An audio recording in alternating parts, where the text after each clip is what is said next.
సంపూర్ణ మద్యపాన నిషేధం. ఇది ప్రతి ఎన్నికల్లో, ప్రతి రాజకీయ పార్టీ మేనిఫెస్టోలో పెట్టే విషయం. ముఖ్యంగా 2019లో ఆంధ్రప్రదేశ్ ముఖ్యమంత్రిగా ఉన్నటువంటి జగన్మోహన్ రెడ్డి ఎన్నికలకు ముందు ఇదొక మేనిఫెస్టోలో పెట్టిండు. సంపూర్ణ మద్య నిషేధం అని చెప్పి. ఇక ఆయన అధికారం చేపట్టిన తర్వాత, ముఖ్యమంత్రిగా అయిన తర్వాత ఎక్కడ కూడా దాన్ని అమలు చేయలేదు. అది అందరికీ తెలిసిన విషయమే. అలాగే ఆయన చాలా పథకాలు పెట్టాడు. ముఖ్యంగా మద్య నిషేధం చేయకుండా కొత్త బ్రాండ్‌లను ఆంధ్రప్రదేశ్‌లో ఇంట్రొడ్యూస్ చేసిండు ముఖ్యమంత్రి జగన్మోహన్ రెడ్డి ఆ రాష్ట్రంలో. అలాగే తెలంగాణ రాష్ట్రానికి సంబంధించి రేవంత్ రెడ్డి 6 గ్యారంటీలను ప్రకటించాడు కాంగ్రెస్ పార్టీ. 6 గ్యారంటీలో ముఖ్యంగా మహాలక్ష్మి, గృహజ్యోతి, చేయూత, రైతు భరోసా, విద్యార్థులకు సంబంధించి ఒక పథకం, అలాగే ఇందిరమ్మ ఇండ్లు, ఇలా 6 గ్యారంటీలను ప్రకటించిన తర్వాత రేవంత్ రెడ్డి ముఖ్యంగా మద్య నిషేధం లాంటి పథకాలు ఎక్కడ కూడా ఆయన చెప్పలేదు కూడా. అయితే అనూహ్యంగా ఆయన ముఖ్యమంత్రి అయిన తర్వాత ఫటాఫట్ డెసిషన్లు తీసుకుంటున్నారు. ఎక్కడ పడితే అక్కడ అధికారులతో సమీక్ష సమావేశాలు. ఆయన ప్రకటించినటువంటి మహాలక్ష్మి పథకంలో భాగంగా ఉచిత బస్సు, మహిళలకు సంబంధించి ఉచిత బస్సు కార్యక్రమాన్ని ఆయన ప్రారంభించాడు. అలాగే రూ. 500 సిలిండర్, కరెంటు బిల్లుకి సంబంధించి అవి కూడా త్వరితగతిన పూర్తి చేయాలని చెప్పేసి అధికారులకు సూచించారు. ఇంకా రైతు భరోసా ఏదైతే రైతు బంధు ప్రకటించారో ఆ క్రమంలోనే రైతు భరోసా కూడా అందిస్తున్నట్టు రైతు భరోసా కూడా ఇచ్చేశారు ముఖ్యమంత్రి రేవంత్ రెడ్డి.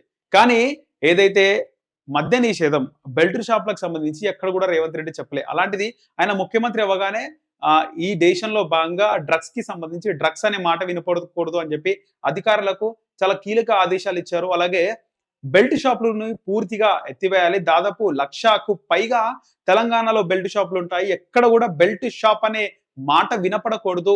బెల్ట్ షాపులపై సీరియస్ గా ఉండాలి. బెల్ట్ షాపులు కనబడితే వాటిని మనం ఎత్తేయాలి అనే క్రమంలో రేవంత్ రెడ్డి కీలక ఆదేశాలు అధికారులకు జారీ చేశారు. రాష్ట్ర వ్యాప్తంగా నియోజకవర్గాల వారీగా ఎక్కడ కూడా నాకు బెల్ట్ షాప్ అనే మాట వినపడకూడదు అని చెప్పేసి చాలా సీరియస్ వార్నింగ్ అధికారులకు ఇచ్చినట్లుగా తెలుస్తుంది. తెలంగాణలో ఎక్కడ కూడా బెల్ట్ షాపులు ఉంటాయి. ఎందుకంటే వైన్స్ ఏదైతే వైన్స్ ఉన్నాయో ఇప్పటికే నూతన వైన్స్ అయితే ప్రారంభమయ్యాయి. దానికి ఒక టైమింగ్ ఉంటుంది. ఉదయం 10:30, 11 గంటల నుంచి రాత్రి 11 గంటల వరకు, అంటే దాదాపు 12 గంటలు వైన్ షాప్లు తెలంగాణ వ్యాప్తంగా ఉంటాయి, తెరిచి ఉంటాయి. వైన్ షాప్ బంద్ అయిన తర్వాత కూడా, అంటే 11 తర్వాత కూడా మద్యం అమ్మడం, ఉదయాన్నే 6, 7 గంటలకు మద్యం అమ్మడం చాలా దగ్గర చూస్తుంటాం. చాలా ఏరియాలో, ముఖ్యంగా నగరంలో, అంటే ఊర్లలో నివసించే వాళ్ళు ముఖ్యంగా వాళ్ళు కళ్ళు తీసుకుంటారు. వాళ్ళు కౌలు పనికి, పొలం పనికి వెళ్ళినప్పుడు పొద్దున్న లేసి కళ్ళు తాగుతూ ఉంటారు. కానీ నగరంలో పరిస్థితి అట్లా లేదు. నగరాల్లో, ఊర్లలో, పట్టణాల్లో ముఖ్యంగా పొద్దున ఉదయం 4:30, 5 గంటల నుంచే మందు బాబులు మందు తాగడం మొదలు పెడతారు. ఇక వీళ్ళకి మందు ఎక్కడ దొరుకుతుందంటే బెల్ట్ షాప్లు. బెల్ట్ షాప్‌లోకి వెళ్ళిపోవాలి, జోబులో ఉన్న డబ్బులన్నీ తీసుకోవాలి. అక్కడికెళ్ళి బెల్ట్ షాప్‌లో మద్యం కొని తాగడం. పొద్దున 6, 7 గంటలకు ఇంటికి రావడం. ఇంట్లో ఉన్నటువంటి పిల్లలతో, భార్యతో గొడవకు దిగడం. పొద్దున్న 7, 8 గంటలకే బహిరంగంగా గొడవలు చేయడం. ఇవన్నీకి కారణం బెల్ట్ షాప్‌లు. బెల్ట్ షాప్‌లు తీసేస్తే ముఖ్యంగా చాలా వరకు మనము ఇది మద్యం తాగడంలో అదుపు చేయొచ్చు.